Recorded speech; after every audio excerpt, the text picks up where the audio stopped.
Hey, what's up, folks? It's Charlie with Contemplating the Cosmos, and it's been a little bit since I jumped on here and just running my life and doing crazy stuff and raising a bunch of crazy kids and doing all kinds of different things, running a business. Anyways, but I felt compelled to get on here and talk about something about kind of a prophecy update, and we're not like trying to um, set dates or anything like that, but there are some compelling correlations that I wanted to discuss, and I brought my friend Alec back to hash some of the stuff out.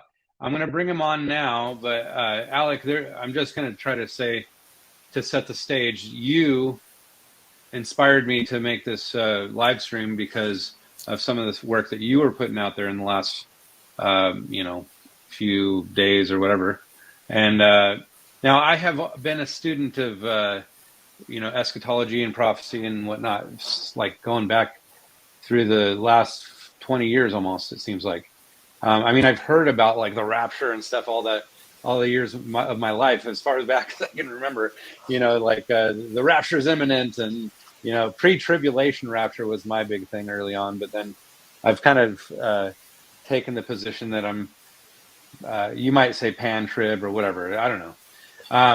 But or post or pre-wrath or whatever you want to call it. So now Alex becoming a regular here on this channel, and he and I've been kind of discussing some of the stuff that's been happening. Now, before like when we started talking, it was kind of just right after this Israel attack by Hamas, and how even the prime minister of Israel is kind of reading scripture like as if it were some fulfilled prophecy or something. And it's like, I don't know, Alec, what do you think? I mean, I don't know where we want to start with this, but I just kind of feel like maybe, I don't know, what kind of got you started in your video series, couple videos that I saw.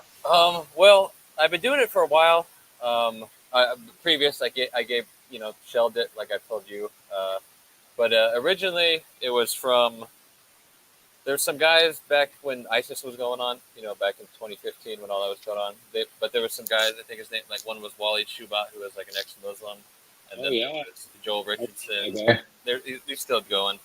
But basically, they pointed out a lot of the how a lot of the end times prophecies in the Bible, like Ezekiel and the Daniel stuff, reference certain locations that are today Muslim areas. And most Christians, I think, especially in the evangelical sphere, they do believe there's going to be an Islamic invasion of Israel. It's in the Left Behind movie. That's how the movie starts. But then, usually in that timeline, they say, and then like this Antichrist guy arises and puts the whole world under a global religion. And even most of those prophecy experts think that as well, where they're like, okay, there'd be an invasion, and then there'll be a guy who sets up this thing, but he's Islamic, but it's still one guy. But just in thinking about it since 2015, and just like, I guess, asking God about it, and especially about the numbers that are in there, because Jesus in Matthew 24 and all the I think Mark 13 and then Luke 21, where he talks about the end times. All of it discourse. He references Daniel, but he says when you see the abomination of desolation set up, then he who, as written in Daniel, and then basically there'll be a great tribulation.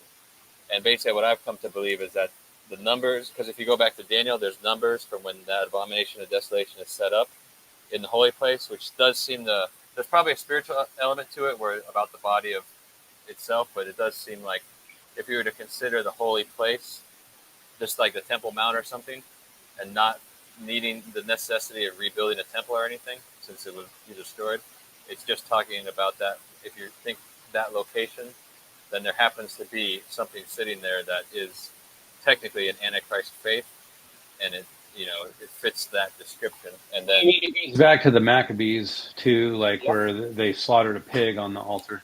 Yeah. And that obviously, like in the sense of in the sense of the Antichrist. I mean, There's many, yeah. I personally don't think that there's one Antichrist. I actually feel like there's many. It's an Antichrist spirit. Yeah, And now there could be a government system, like we're yeah, kind of discussing, that might be ruled by one person. We'll, yeah, and we'll kind of allude to that. Um, yeah. I actually think I think you're right. Like, I mean, it seems like there's obviously many because it was it John. He describes what Antichrist is, and it's anyone who denies the Son, or basically the concept of God having a son, um, or that Christ came from God. So like, there's many faiths that technically do that, and many teachers that do that. It's just that I guess like yeah, you'd almost say like what you're looking for is some type because like when it refers to beasts in Daniel, it definitely refers to empires. yeah, can we break that down just a little bit for Oh yeah, those who are not fully aware of the beast systems and how they correlate to government systems? I mean, I don't know if you. I mean, let me just kind of give my piece on it. yeah, You had the four beasts of Daniel, yeah, and I might be a little rusty because it's been a little bit since I've kind of really looked into this. But you have the lion, the leopard, and all these the yeah, beasts have these different, which is interesting because a lot of the animals correlate to a lot of these countries that might have some sort of relation to those animals, yeah, like like the bear is Russia, or the eagle is the United States, which I kind of looked at it like that before, and but now you have the seven-headed beast with 10 horns, which is all the four beasts combined, which is what Revelation talks about. yeah, And so now we were talking about the, if this like big beast with seven heads and 10 horns is combined between all the four previous systems, that just means that they're all combined now. They're a new world order. That's the way I look at it. And so, and that system, that beast was given, or what did I say? I'm trying to remember. Like it was given power by the dragon or something like that, yeah. I or think the Nate was it like the 10 horns gave it power for a time or something. Yeah. I mean, there's I'm trying to think because with the beasts, like Daniel does give you some of like I forgot what it starts with, but isn't it because once it's the is it talking to the Babylonians at first, like Nebuchadnezzar or who? Yeah, well, I mean, or who is it? Daniel chapter 2 was talking about Nebuchadnezzar's dream, and that was the statue Yeah, that started with Nebuchadnezzar's yeah. kingdom or whatever. Yeah, I think like the understanding could be like it was like the Babylonians, and then I think the bear? It was the Persians, and then next you had the Greeks, and then from there is where you have the it's this other beast that comes, and it depends on basically from my understanding. I mean, unless this is all completely wrong, my understanding is that I mean it's another way to look at it, but it would be that one is incorporated with Rome as well, like the third one. It actually goes into the Byzantium time, but then the next one would be Islamic. That Yeah. the last one. Yeah, without like breaking down all the Yeah, ins and outs of prophecy or whatever, I think that we're kind of alluding to kind of a big turn of events here, yeah, and I thought it was extremely compelling because I've heard a lot of people try to set dates and all that, and the most recent one that I was really compelled by was well, there was two of them. There was the one that was talking about this generation will not pass, and so after 70 years, 70 years is a generation, basically 1948 to 2018 was before. Prior to 2018, I was like, yeah, that's probably it, or whatever. yeah, But then I think about the Michael Rood one. I don't know if you ever heard Jonah Code or something like that. Jonah Code actually was like a 9-hour series where you literally just like he systematically just kind of addresses all these different things, and at the end, it basically says, it's like the Lord's delayed, like, but it's not that he's delayed; he's waiting for the harvest to be ripened. Yeah. And Aviv barley is the way that they talk about it, and so there may be a delay that's happening because he's waiting for the harvest, the right time for the harvest, and the harvest only comes when everything's ripe, right? Yeah. So Yeah. go No, ahead. that makes a lot of sense. Somewhere I heard it was 75 years for something, but I might have just come across that, which would be this year too. But the 70, that makes a lot of sense if he's just waiting since, I mean, according to like Ezekiel, like apparently he knew about this this particular Islamic invasion. So I guess it had to happen. I guess he had to wait for that to occur. So I titled this Ezekiel 37 and 38. I think that I think Gog and Magog was in 38. Is that what it is? Yeah, yeah, I got that one. Yeah. Okay, so now I always kind of wondered, like, does Gog and Magog come after the millennial reign, or is it before?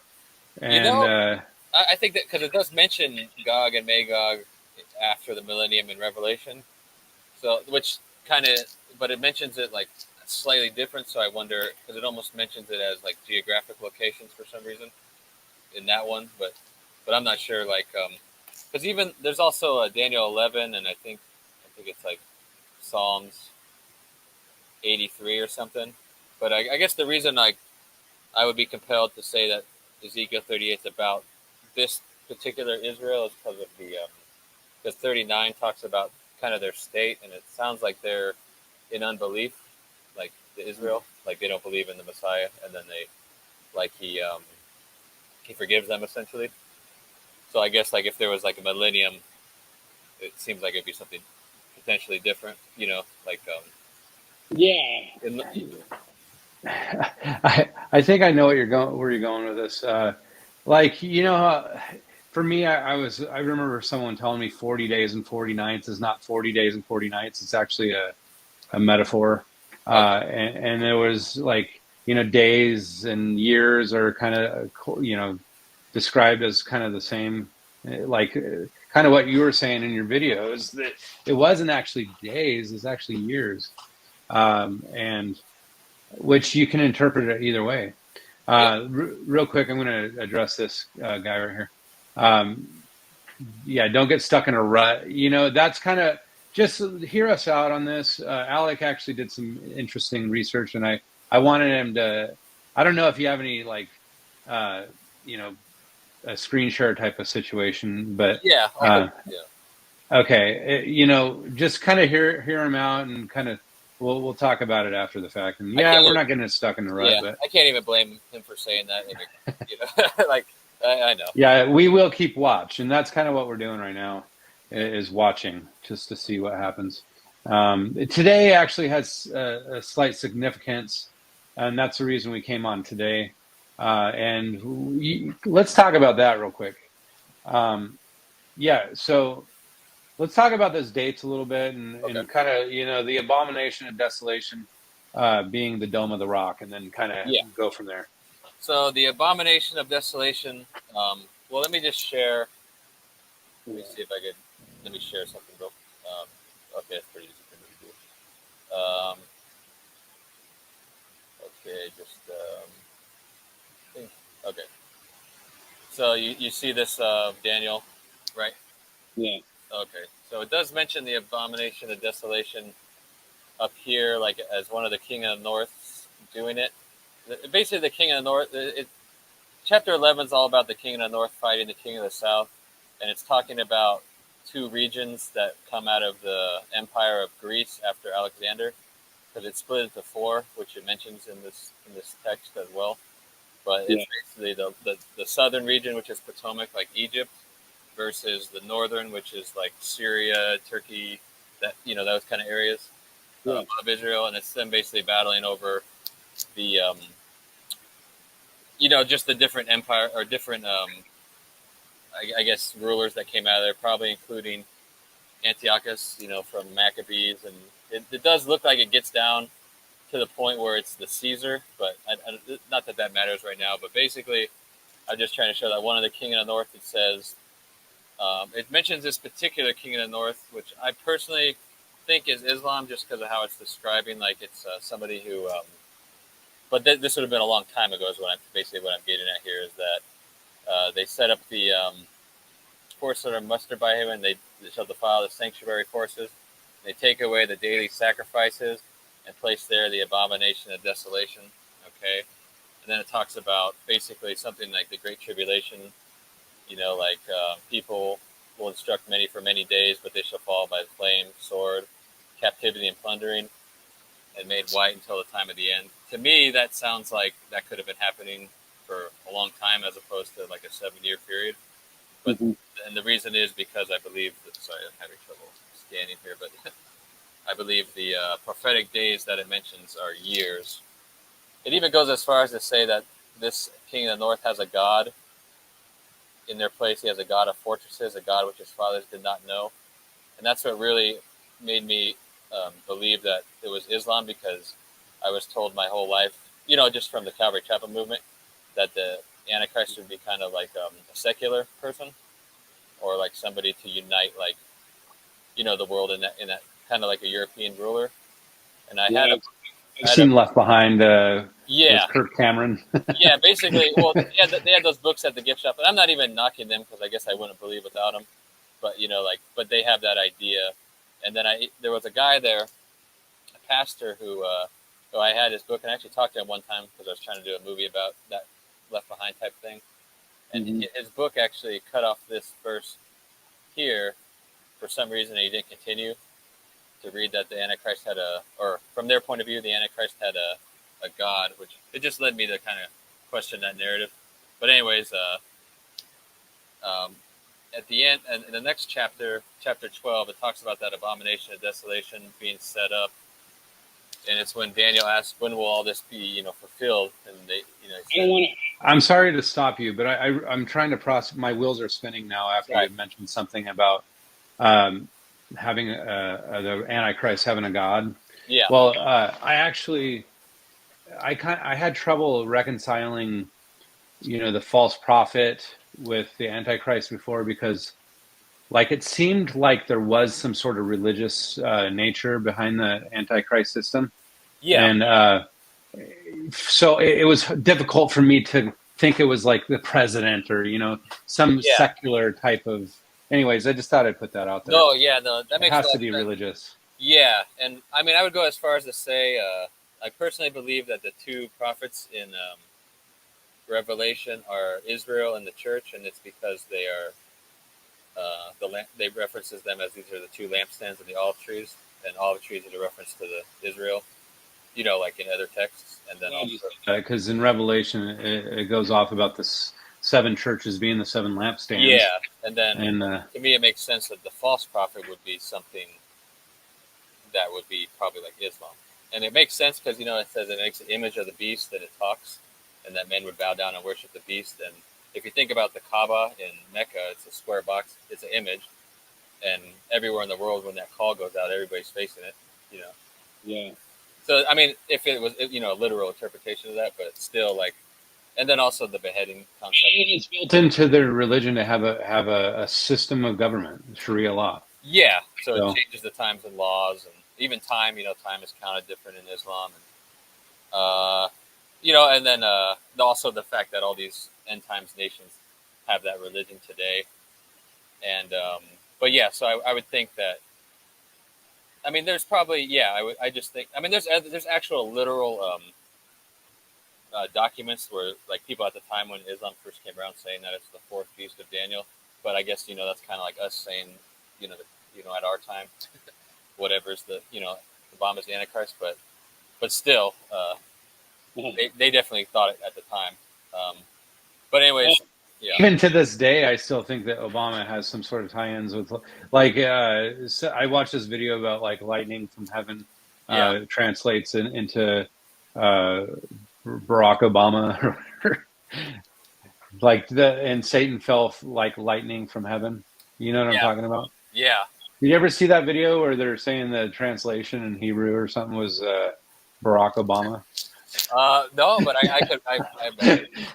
And Barack Obama's slogan, "Yes, we can," actually does say "Thank you, Satan" backwards. It does. But Honestly, anyway, it wouldn't surprise me if much of that angle too is true. Like as far as like the deep state and all that stuff, like I don't think it's all that stuff surprises anybody anymore. everybody knows that the shadow government is the unseen, people that are doing this and Yeah. dangling the strings. And I don't know if Obama has all that power, but I just feel like somehow he's the face of that dark realm. You know what I Yeah. mean? But Yeah. No, I mean, hey, I all that stuff is pretty interesting. But I guess like oh well, I'll just get to this real quick. This basically it gives a marker. It says how many days will this happen? Like Lord, when shall be the end of these things? Referring to everything that he's seen in this vision in Daniel 11 into this, and it's the whole end thing, and even an Islamic invasion and everything. And he says, "Go your way, Daniel, for the words are closed up and sealed until the time of the end. Many shall be purified and made white, refined, but the wicked shall do wickedly." So this is kind of like Great Tribulation type stuff, when you reference it. But none of the wicked shall understand, but the wise shall understand. And then it says, "And from the time that the daily sacrifice is taken away, and the abomination of desolation is set up, there shall be 1,290 days. Blessed is he who waits and comes to the 1,335 days. So go your way to the end and rest, and arise to your inheritance at the end of the days." So, I mean, these right here, it gives you a marker and days. So, like, a lot of people do believe, from the left behind point of view, or even from other points of view, that there'll be a rebuilt Jewish temple, and then this event will happen there in the future, and he'll set up this. But even they agree that this is basically telling you, somewhat giving you a rough estimate as to when. From my perspective, it says, "You shall rise to your inheritance at the end of the days." My only conclusion would be it's like what is called the first resurrection, maybe, or at least it's an important, at the end of these three. so, I just drove down to Las Vegas with a friend of mine, and we Okay. actually hashed out this topic of the temple, Yeah. the spiritual meaning compared to the carnal meaning, and we actually came to the conclusion that 2 Samuel chapter 7 is basically the declaration or the Nathan the prophet actually speaking over King David that his offspring will build a temple, and this is where it originated. It's like that the tablets or whatever in the Ark of the Covenant were going to be put in a more permanent structure, I guess you could say, Yeah. and all these symbologies that kind of relate to the spiritual side of it is the Yeah. tablets are actually supposed to be the laws written on our heart. Yeah. That makes And sense. Yeah. and ultimately, what the conclusion that him and I both together, we are in agreement that that Jesus actually took the stone tablets and turned them into flesh. Yeah. And basically, the laws are to be written on our hearts for those who believe and are repentant or whatever. Yeah. That makes sense. And I actually feel like we are the temple. Anyways, but that's beside the point when it comes to the carnal temple that you're Yeah. alluding to with the Dome of the Rock. But go And ahead. Sorry. I actually 100% agree with what you're saying too. Because this, I mean, yeah, like I'm just considering this as well, like this marker as basically what I would say is like it clearly, like, even if they did build a temple, which I don't believe is ever going to happen, Yeah.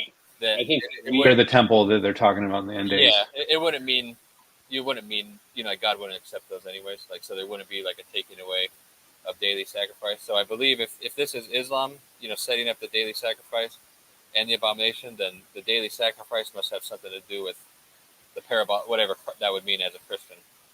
Like taking away mercy. I don't know what like whatever sacrifice means.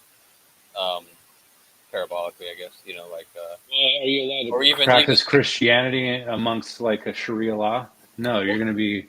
yeah, well, yeah, even you take away the concept of Christ dying for sins for sure. That whole concept is taken away in Islam as well. Um, those concepts are taken away by this system, which so I think it's related to something like that potentially because if this is true, So let's play with the numbers a little bit oh yeah, sorry. in regards to the days Yeah. and put the years. In. I mean, it's interesting. You guys got to see this. Oh, okay. Yeah, I don't know if I could show a calculator on here. Let me see. I have a calculator on. You're probably just sharing your browser screen or something. Okay, yeah. Let me see. I think I can do that. Unless you do a tab that has a calculator. Yeah. Let me see. I could probably find. Let me see the calculator. Oh, obviously, I can't see it, so let me see it.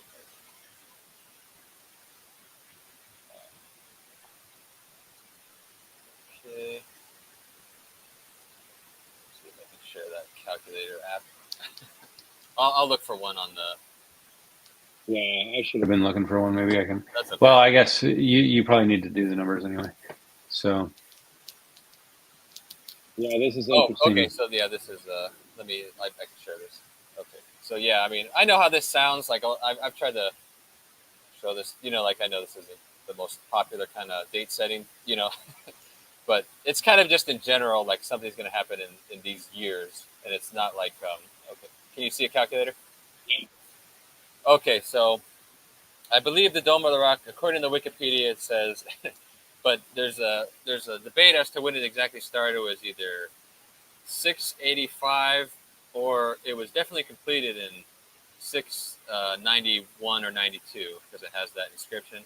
But there's like an Islamic scholar who says that it was consecrated, basically declared holy, in 688 AD, and that was the first number I ever saw when I first looked it up, just to kind of just contemplating this idea. So I was like, oh, it's 688 AD, and then okay, that's basically when it was set up, the Dome of the Rock. And then in Revelation, you have a number where it talks about the two prophets, and like basically the Temple Mount. This sounds like it's given over to the Gentiles, and the two prophets, which I believe is Israel and the church, are they go and they preach in sackcloth, kind of in mourning, for 1,260 days. But also in Revelation 12, the next chapter, it talks about the woman who a lot of people think is Israel because she gave birth to the Messiah. She's also in the wilderness for 1,260 days. And how I look at that is somehow, in this point of view, Islam set up this thing on the Temple Mount, Dome of the Rock, which basically is saying this is the new faith that replaces Judaism and Christianity, and this caused a major, even more so, diaspora of the Jews into the other countries of the world, I guess, which you saw they were all over Europe during the Holocaust and everything, and but so like I consider that being the woman going into the wilderness, and that text even goes further to say that the devil, the dragon, sent out a flood to destroy the woman Israel, but the earth helped the woman. I see that could potentially as being the case after World War II because, I can't think of another time where the world helped, Israel and Jews as much as they did after the Holocaust. Yeah, honestly, the whole thing about prophecy is very difficult for me. Even if I was like starting to have atheistic inclinations or something, I can't just dismiss the fact that Israel came back to the land. I mean, there's just too much collaboration involved with that. And anyways, and this would agree with you and me about this because all you have to do is like the Dome of the Rock, abomination of desolation set up. Okay, so Israel's in the world, the wilderness how long? It says 1,260 years, and there's this whole idea about the time of the Gentiles. So it's fulfilled. Even Paul talks about it, giving way for this time where literal Israel would be back around in unbelief to be forgiven by her Messiah when he comes. So you just add 1,260 to the Dome of the Rock, and you just get the year that Israel was founded without any effort. You don't have to tweak it and bend the puzzle pieces. You don't do nothing. And then, So I'll just there's another one that makes it to me like there's no way this could happen, but it just kind of change your mind about it. But there's a prophecy in Daniel where it gives like 2,300 days, and that prophecy starts for sure when Alexander attacked Persia, because it mentions this, the ram and the goat. But then it gives the actual interpretation. It says this is Greece, and this one's Persia, and out of, basically out of Greece destroys Persia, then out of that it splits into four, and then out of there comes basically the little horn, or what people consider the Antichrist, which is the one that sets up the abomination of desolation, which I believe is Islam, because it does come out of one of those four regions, anyways. But but if all it is like, so Alexander, this you can just look this up in any history documentary, attacked Persia in 334 BC, so before Christ, and then that says, I think the prophecy ends, so the whole abomination of desolation happens within those 2,300 days, which I believe is 2,300 years. So from Alexander, abomination, all the way to when it says the sanctuary will be cleansed. So all you have to do is add, basically, if you were to minus the year the Jews actually took back the Temple Mount, which was the 6-day war in 1967, you would just get 2,300 years exactly from when Alexander invaded. So, but how to do this calculation, you would just add, 1967, and you get this, which is 1 year off, which is amazing, because when you add from BC to AD, you have to minus 1 year, because there's no 0 year. Just look it up. It's not I'm not making that up, so then it's exactly the 2,300, years. If it's years, it's exact, to that prophecy, without doing any work. So to me, that indicates I got two here that seem I don't have to do much work, and this one, like just to consider that concept, and then every evangelical uses that concept already for the 70-week prophecy, because they're already converting weeks to days, then days to years, so they already do it anyways. They just don't carry that over to this for some reason. I'm not blaming them. It's just they just haven't. Some people have. I'm not the only person who's done this. I found, and then so then the big one is obviously we go. In Daniel, I was talking about those 1,335 years after the abomination of desolation. So 688 A.D. is when potentially the abomination of desolation, the Dome of the Rock, was set up on the site that Jesus said to look for. You just add the 1,335 if it's years, and we get to this year, and the big event that, from this point of view, the final event that I would be looking for this year would be the Ezekiel 38, the end of Daniel 11 invasion of Israel by the Islamic nations. That everybody and most of all the faiths agree to that concept. I just believe that would be the fulfillment of everything potentially. See, if you would have said this like, a couple months ago, it wouldn't have worked. I might have been like, okay, whatever. But it seems like all the ducks are in a row, so to speak. Like everything's just kind of playing out like a chess game. Like, because right now it's amazing. Like all of a sudden, the whole world is hunting Jews. Like everywhere. Like all the woke crowd is like, oh, we stand with Palestine, or we stand with Hamas, the freedom, take the land back, or whatever.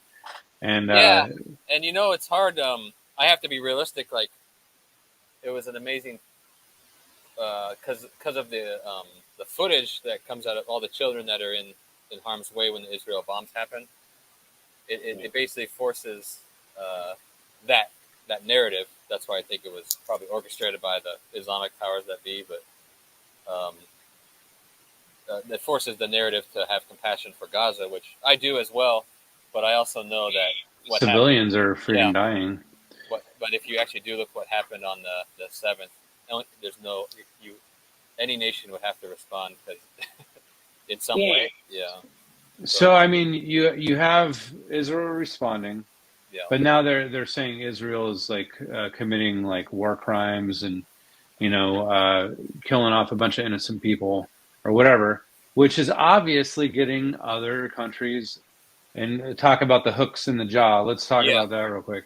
Yeah. Well, you know what? Let me just show. So that basically, if this is all fulfilled, if Islam was the Dome of the Rock and it's over a longer period of time, say like if it is something like the false prophet is like Islam itself, and then the Antichrist, the beast, is just this Islamic empire, but it's carried over by different rulers for centuries, so it doesn't have to be one guy. They're all believe in one guy anyways, which is the Muhammad. So, so it is then the name of a man. You can get into the whole. There's some interesting things about the 666 number, but you can look up that in your own time because that might be a little too. It basically looks like in the name of Allah, the Shahada on the forehead, but I don't really know because Yeah. it does say 666, which fits with the other ideas we've had about the name of a man. But And the mark would be on their forehead yeah, or on their hands. you could look up that right away, and I'm sure you'll find a bunch of people talking about it, which it's kind of undeniable. But anyways, I mean, even in Turkey, they were chanting that Bismillah Allah, and I guess that's kind of looks like in Greek, it looks like the name of Allah, but I don't know if that's right because that would mean there was a mistake. But I don't know. but either way, I'll just go to the Ezekiel 38:1 to present, just what we'd be looking for with the hooks and the jaws. Stop screen and then share screen. Okay, so Ezekiel 38. So it talks about Israel being rejoined, and I'm not even going to deny that there's a spiritual element to that in verse 37, but it does talk about in verse 38 after Israel came back to being a nation, or from this point of view, that the Lord told Ezekiel, son of man, set your face against Gog of Magog and the prince of Rosh, Meshach, and Tubal, and prophesy against him. Now, this one, a lot of people do believe that Rosh or Gog is going to be like Putin or something because they believe it's Russian. But from looking at this, basically you can look up, I believe Magog, Meshach, and Tubal are like the first thing that'll come up is Turkey. These are old locations that are today in Turkey. And then also down here, we talked about these northern troops from Gomer and Togomora. That's also, and it says from the far north, which makes it the king of the north in Daniel as well. But that's also in Turkey. And it's this nation, so it's led by Gog of Turkey, essentially. So a leader of Turkey basically is who he's setting his sight against. Behold, I am against you.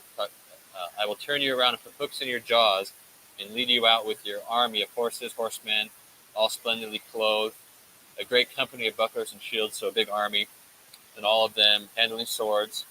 And maybe there's probably spiritual, metaphors going on here too, but still, it's Persia, which is Iran, and then Ethiopia, from all my understanding, is today modern northern Sudan, or Kushite, which is what it's called at one point, and then Libya, and all of them with you, in the shield and helmet, and then Togomor and Gomer, like Turkey, all from the far north.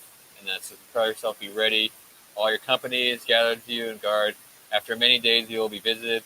In the latter years, so in the end, you will come into the land brought back from the sword and gathered from my people on the mountains of Israel, which had long been desolate. So this is after the desolation, the abomination of desolation. So this would take place after that, in my opinion.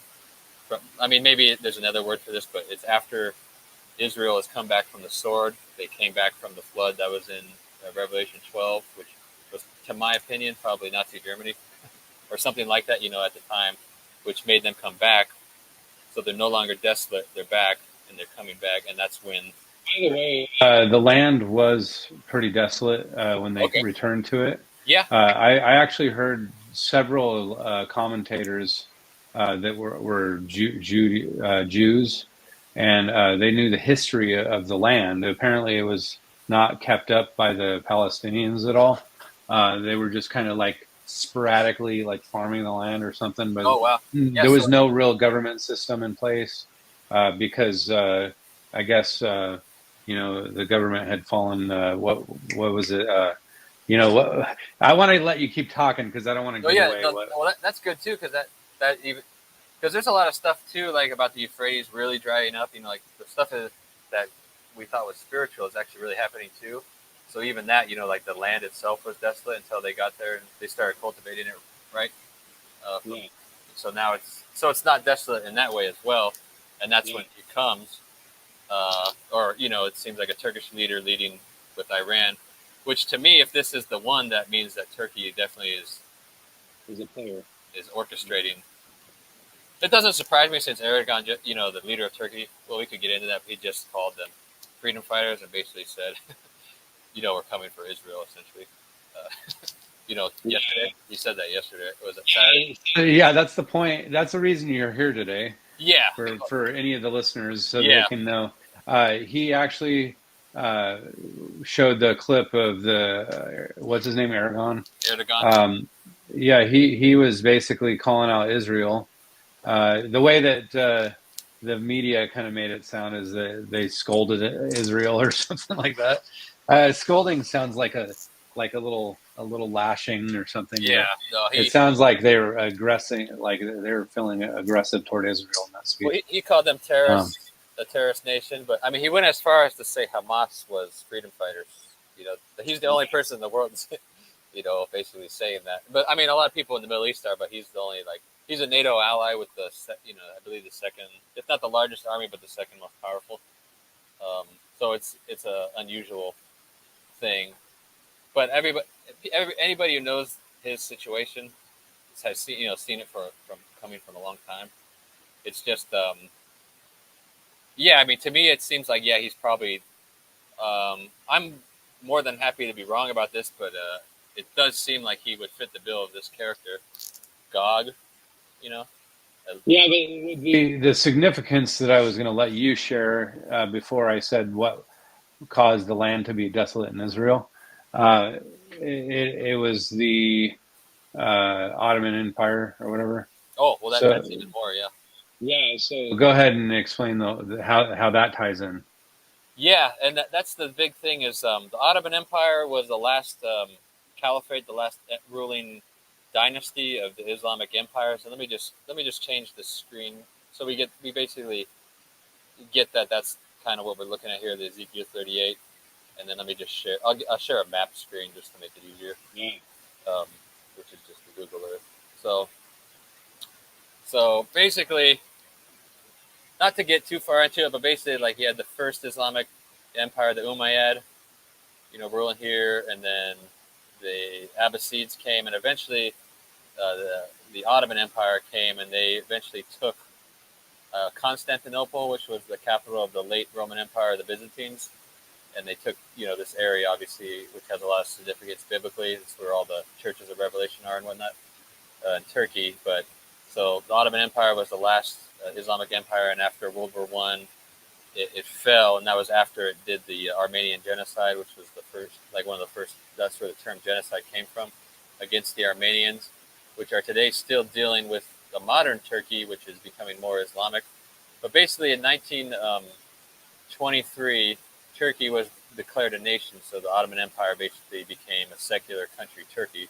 But as it was in 1923, on October 29th, 1923, so exactly 100 years ago today, is the 100-year anniversary of the fall of the Ottoman Empire, and also the birth of modern Turkey.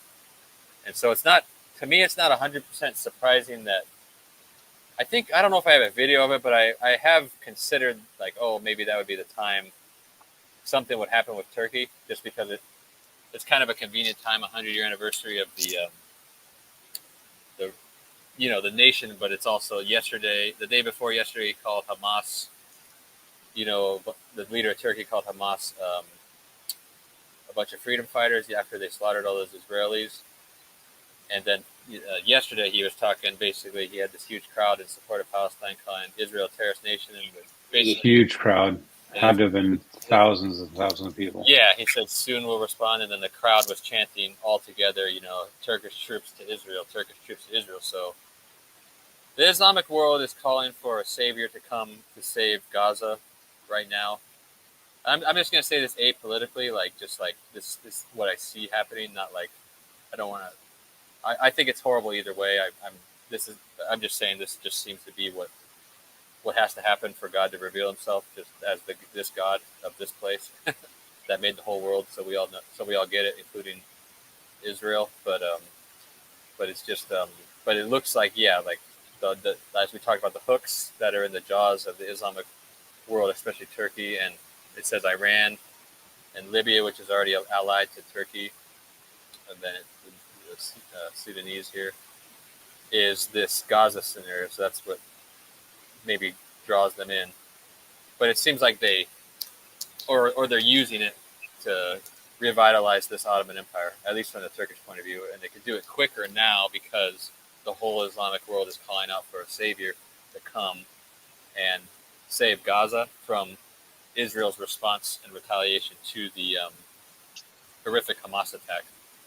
And what we would expect to see is obviously coming down, Turkey coming down with Iran, or there's all these proxies and different things going on. Like Iran has thousands of fighters already in Iraq and Syria that are currently like launching drones at the U.S. military. So you could see this happening really quick, even with all these U.S. carrier groups, because we're kind of stretched thin here, and we could be hit in a lot of various regions here. But anyways, it looks like this exact scenario in the exact time when it's a 100-year anniversary of Turkey. And I don't know if this is significant. It might not be, but today they had like 100 ships in Turkey, like warships, pass through this strait here. And some websites were saying that they were going to continue down. It would be an interesting, if that's true, if that was something that happens in a few days, then you know that Turkey orchestrated this to happen so that they can. I mean, so like what day do you want to say is the day that you can mark on the calendar? No, I don't. Is that today? Is that today? I mean, because if they launched the ships, I don't know even if it was discreetly, like that would be a good cover, but I haven't seen if that was 100%, like if they're continuing, But I wouldn't be surprised. Like to me, like I have a lot of self-doubt about this just because it's never happened. Like I've always been kind of trying to tell people about it, but but every day somebody will say something and then it happens the next day. So it's like, I don't know, like it wouldn't be far-fetched to me based on what Erdogan was talking about yesterday, if they just continued on down, or if that's just the feint, or if it was just for the celebration. But either way, like all of a sudden there's all these ships. They already have ships here anyways, so I don't know if that's necessary. But like, it wouldn't surprise me. It would fit with the whole timing. But that could, like, I do believe if this happens, I see no. I mean, like if you were to look on Twitter right now, there's like people are basically calling for Turkey to do this, and then a lot of generals, like I'm really like, I guess, into the news, and I've kind of kept up to date with like a lot of people talking about Ukraine, and some of like the generals that were kind of reliable for that are kind of worried about Turkey all of a sudden because of obviously the rhetoric of Erdogan, and then the potential for, because they could do something about this, like their army's powerful, comparative.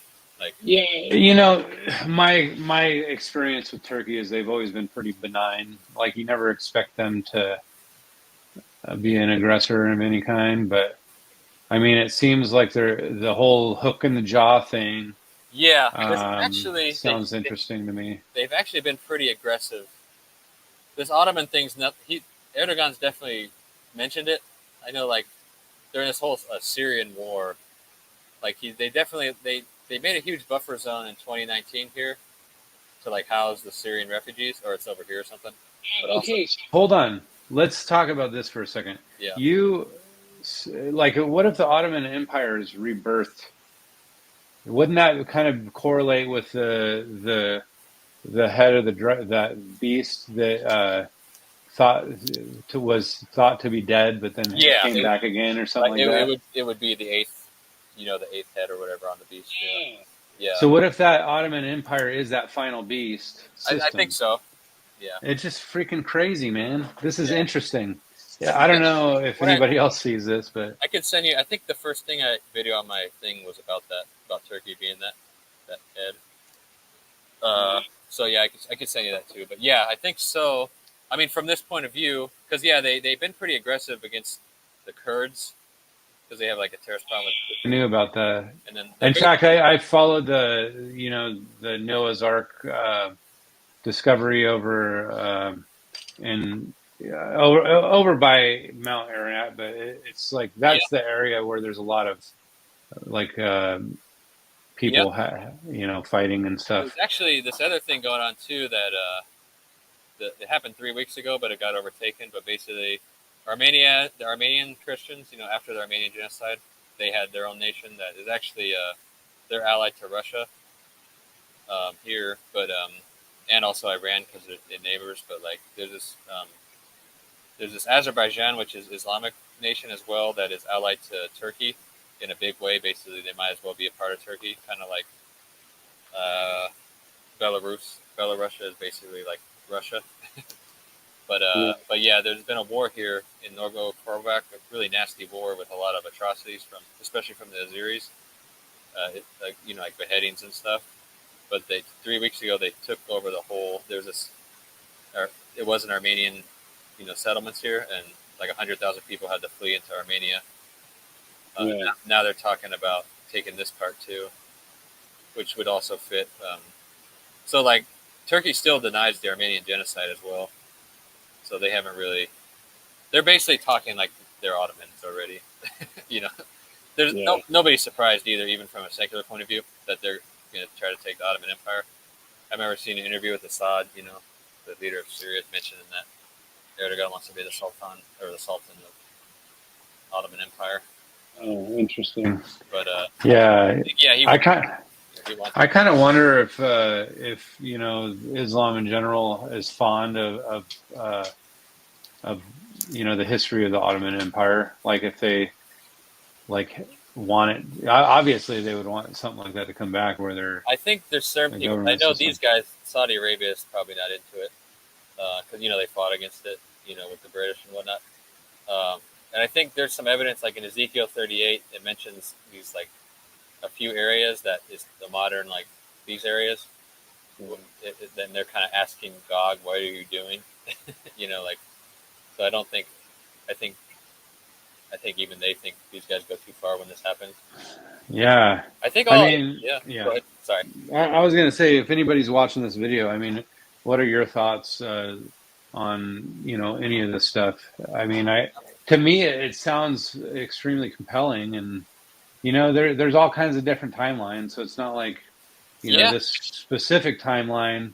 I mean, even if throws everything else out of the water. The 2023 thing. I mean, it just says, "Blessed is he who waits and attains that." I don't know what that even means, other than maybe the resurrection, or because it seems like he does come at, or the whole that happens at this point as well, like he comes and stops it or something. But see, and I sometimes I've heard people say like Jesus has already come back and he's ruled from heaven, and we're in post-millennial.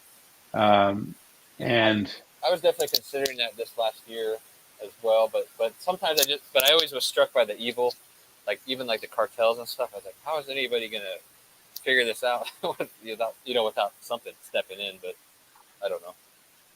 Yeah. So I mean, yeah, the whole thing about there's just so much supernatural stuff in there, like people that would be resurrected into their new bodies and stuff like that, and I mean, there's just some real. I was like kind of telling you. I was telling my wife about some of the stuff we were talking about last night. Yeah. And it scares her to think about this kind of stuff because it makes her feel like we're not ready. Like we're sitting there worried about our kids all the time and trying to keep them safe, and then we're living in this really quiet little area where we don't hear about stuff like this, and we just want to keep the peace. And the thought of Jesus coming back sounds like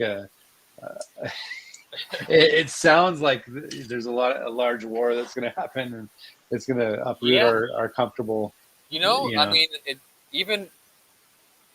mean, that would be the only benefit of, because it does look like that war is going to happen regardless of biblical prophecy, and so I'm like, well, hopefully this does something good does come out of this. You know what I mean? Like, And I'm going to go here, of course. yeah, So, all this stuff about aliens and UFOs, and they're letting more of this kind of stuff out in the open, in the media and stuff like that. And I think that they're conditioning people to, accept UFOs, or even, Space Force and all this stuff. How they're ramping up and actually conditioning minds to believe that if we ever have an alien invasion, what if Jesus is the alien invasion? You know what I'm saying? yeah. I mean, 'cause even Islam has like the reverse. Like their reverse eschatology sounds like, there's this guy called the Dajjal. Like it's kind of set up to be against somebody that sounds like what Jesus does. Um, like there's a mythic character. There's even this idea of like a Messiah, like called the Mahdi, which a lot of people say Erdogan. He does allude sometimes that I wouldn't be surprised if he thought he was, or or uses that or something. I don't know, but like either way, if he comes down, he's going to be considered the savior of the people. Are going to love him. Yeah. So everybody keep watch. I mean, I think that there might be something to this, or it might be nothing. Yeah. The reason, I guess because I gave up on this for a year because I was like, am I just dividing people? Is it another end times theory, dividing people from knowing something that they looking into something they should? But now I could see its use. Maybe if a couple more things come into play, I could see the use of it. Like, hey, it looks like Jesus was the guy. It looks like all this is true. I don't know if it'll help everyone, but I know some people might need that. Since now, so also for us, like to not be caught off guard ourselves, like because this seems like I wasn't looking at it again, and so it's like, oh shoot, this is gonna happen. Well, yeah, and there's a lot of stuff in the Bible, like you had mentioned, like Olivet Discourse, and the parables that come after Matthew 24, Matthew 25. You have like the 10 virgins. Yeah, it talks about the oil and the lamps and stuff like that. And I mean, a lot of this stuff is talking about being ready. Like, what are you getting ready for? I mean, I think it's talking about your spiritual senses need to be elevated. Because you have to be aware of things that are happening around us. I mean, Jesus even called out the Pharisees. How could you not know? All these prophecies that we're talking about my coming, and you still don't know. But I feel like there's more prophecies that talk about the end times, and how could we not know? I mean, people always say you don't know the day or the hour. Why are you even talking about it? It's interesting too because I'm glad I learned about the spiritual side too, like through like Robert Farrell and those guys, because it gave you other concepts, like the concept of the Father being able to tell you something, or that being able to know something direct, like how he talks about is like first person interface with like the Spirit, like how you can read like the parable into certain things that you wouldn't have before.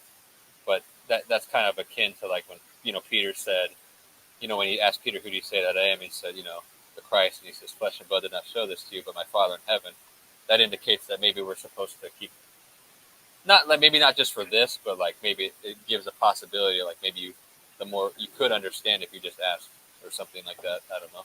Yeah, like maybe the talk of like keeping watch isn't just keeping watch on the sky, or even the stars and the formations and the signs in the heavens and things like that, which I thought was interesting about that thing that I took a picture of last night, which I might actually go outside to see what the moon and Jupiter are like right next to each other. And it made me think of the Islamic flag, or the crescent and the star. Maybe it's a crescent, but it's not a full moon. This is a full moon that we have right now. But I don't know if that has anything to do with anything. No, but the signs in the heavens. I wouldn't be surprised. Wasn't there some type of eclipse? I mean, I bet all that stuff comes into play. Like, I know not a lot of people were thinking about the Ottoman Empire 100-year anniversary having any play in this, but it is pretty amazing that how that guy's talking. Like, so it's like, I wouldn't be surprised if the little things that that we're seeing or mentioning are in play. Like, what's the guy down here saying? Like, say, like I was just reading that. Actually, I'll put it up here. massive deception going on. That's not hard to believe. Yeah, I actually always ask the question, like, how in the world does Satan not know what's going on? How do we know, but Satan doesn't know? Yeah. It's like, and but I think that there's something more spiritually revealed to people through the Holy Spirit, and I don't think that Satan can be in tune to that, I guess. But I think that there's even more just spiritual meanings to things that Yeah. the mainstream Christians don't understand, I don't think. But I don't No. know, man. Yeah, you can leave it. You can continue your thoughts, but I wanted to make everybody aware that you we're going to dedicate an hour to me, so I didn't want to keep you too long. But Yeah, a couple more minutes. But yeah, there's some other ones too. There was a guy. He has a big following. He doesn't. I've talked to him, but he had some other ideas. But he's basically it's basically all the same concepts. It's called Revelation Now about Islam. He gets a little more into the dates. He does have the 688, but he kind of changes the numbers a little bit to get like he agrees like to the Dome of the Rock, but also like just to have a reference that there's other people out there that have this concept. So it's not just me. I kind of found it on my own, but then I looked back and I saw other people, and then that Revelation Now guy had a pretty big following, and he's still posting stuff about it. He didn't do the 2023 calculation because he converted to like Jewish numbers or something, and he thought it was in 2021, and he has a way to say that, but I personally don't see that it would be because it's a couple years later. But either way, there's other people out there with that info, like the concept of the longer period of time of the tribulation, and then culminating in this final. All we're looking for is this, essentially. the last thing I I want want to say is, there's a lot of things in the Bible that talk about how long, O Lord, before you come to avenge our blood or whatever. Yeah. And it talks about those who are beheaded for his name. Yeah. And who else would be beheaded? I mean, you see a lot of people getting beheaded in Islam. So it seems like a feature, yeah. Yeah, I mean, once there's like a Sharia law or Ottoman Empire, isn't that kind of the execution of choice? Yeah. When you have I don't know if you ever seen the ISIS video where they beheaded the 21 Coptic Christians on the beach. Back in the time, I even saw a video back then where there was a soldier or a Christian, and they beheaded the Christian and then shot the soldier. And there's something, because in the video of the I made a movie about one of those ISIS beheading videos, like a fake version of it, but I did some research, and because in the ISIS video he said they carry the cross delusion in their head. It's a weird idea, because the idea of Christ is in their head. So I don't know if that's why. I know they do that to the Jews as well, and to other Islam people too that they disagree with, depending on how radical. But yeah, Erdogan was talking about a battle between the cross and the crescent in his speech too, that's crazy too. He's a NATO ally. He can't be. That's how. Yeah, it's crazy. But who's going to stop him? I don't know. I kind of feel like our country has imploded to some degree, and we're all like a woke type of mentality, and I say we, but like we don't want to step on anyone's toes, and I actually feel like, they say we stand with Israel, but I think that they're going to find a way to not stand with Israel. I don't know why. To throw a curveball in there, there's a prophecy in this is like something a lot of people wouldn't want to even conceive of. I don't want to conceive of it, but there's a prophecy in I think it's Malachi, where it talks about he talks about Jesus' first coming, where he comes at you, O Bethlehem, riding on a donkey.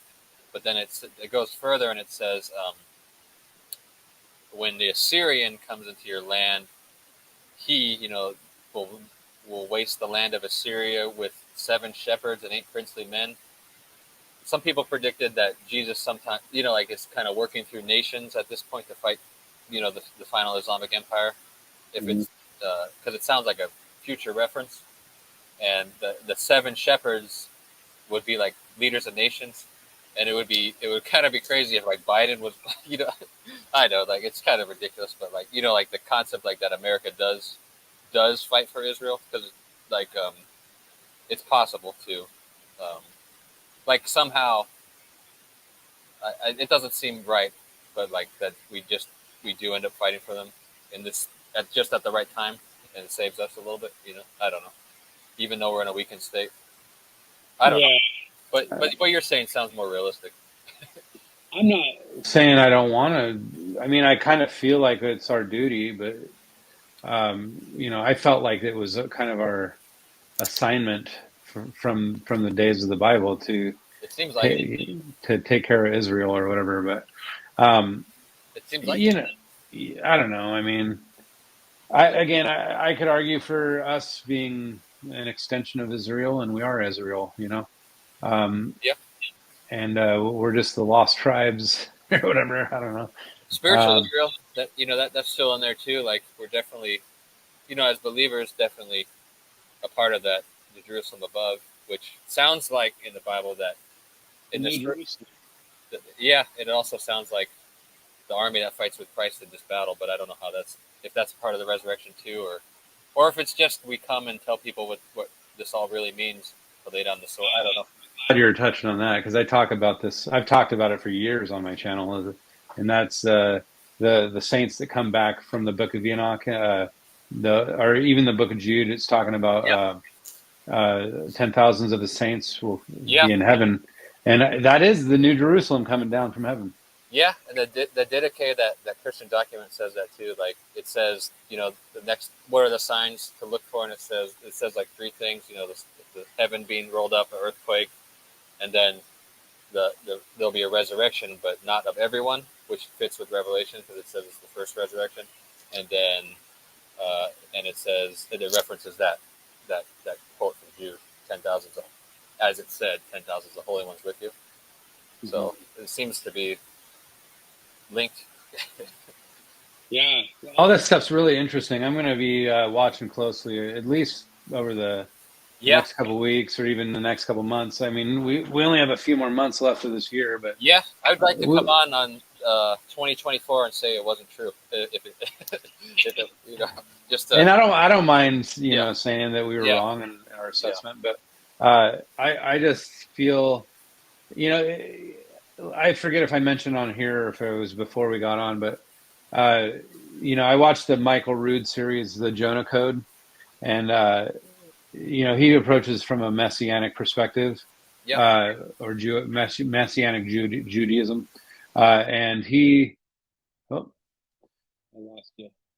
Anyways, the messianic Jews, or he kind of approached it from the Aviv barley being like the ripened fruit or the ripened crop. If the crop is ready, then harvest will come, and so that kind of falls back on us being ready. And here he is. Yeah, we lost you for a second. Yeah, I tried to finish my thought while you're coming back. Good. Yeah. As far as the Aviv barley or the ripe harvest. Yeah. So God's not tarrying; He's not delaying. He's just waiting until the harvest is ripe. Yeah, at least on. Yeah, it's crazy. Yeah, like if you look at, there's this website Drudge. I don't know if you know it, but it basically it's just all the top headlines. But yeah, it all looks like that. Looks like what you'd expect. From Ezekiel. Yeah. Oh man. Yeah, it's crazy. If you want to be depressed, just look at the headlines. It could be hopeful. I mean, I think like if a couple things happen, I'm just going to go ahead and start sharing this with everyone, myself. And even if it's not, like I'll always reference, maybe it's not, but this 2023, I was saying it, I don't know why it matches, but it does. And it's the exact event. So there's only a few things for me that have to happen for me to start shouting it from the rooftops, I guess. Or digitally. It's always good to be, Cautious. critical of yourself, I guess, and Yeah. not being too over the top, I guess. It's almost like being a false prophet if you're conveying a misinterpretation, I guess you could say. Yeah, I Um, guess it'd be just as bad. That's probably why, like, I always kind of, I don't know if it always seemed kind of bad that I always felt kind of bad doing that, but then I was like, well, I can't not do it. I don't know, but it looks like it might have been useful in the end. I don't know. Well, gosh, you've been kind of sharpening your perspective a little more since all that, Yeah, no, for And, sure. Yeah, so I don't know, man. okay. Let's wrap it up, I guess. Yeah, we'll see. As far as is there any thoughts on in closing that you might be interested in Um, sharing, or? no, I can't think of much. Just it just says to watch, but it says, oh, the one thing it says is don't let. It says the love of many will grow cold in the last days, and Yeah. you could see that because of the anger on both sides. But I would say like this is the best time in the world to be merciful, and then that whole concept of they know not what they do. The Islam, like no matter what Yeah. happens, I don't think I could see God forgiving them even based off. But a lot of people don't want to hear that. I'm not sure if that's accurate, but based off Romans 11, it says like blindness has happened to Israel, but then when she comes back, like basically the ruler will come from Zion, and then this happens so that he might have mercy on all. I wouldn't rule it out, you know. I'll just tell you, the only thing that makes sense to me is that something has to be supernatural, because if you have 2 billion Yeah, Islamic people that hold the same philosophy of Sharia law, and yeah, I just think that you couldn't have anything outside of supernatural that yeah, will bring everything into order, according to yeah. Jesus or God's will. No, that makes So sense. I agree. Yeah, So I mean, get ready for your transformation, your body, your new body. maybe so. I mean, it sounds It kind fits of with out there, but I mean, it fits with all the timeline too. Even that talk about 1970, all that it's the same. It's just more literal too. The whole, yeah, it you fits have a spiritual transformation in your thought process, but that. then you also Yeah, have a physical just transformation. like yeah, It's a mirror. It's a yeah, mirror in this realm of what is above. it fits both. Yeah, perfect. Yeah. So yeah, we're gonna have transformation. All right. All right, Well, thank that's a good thought.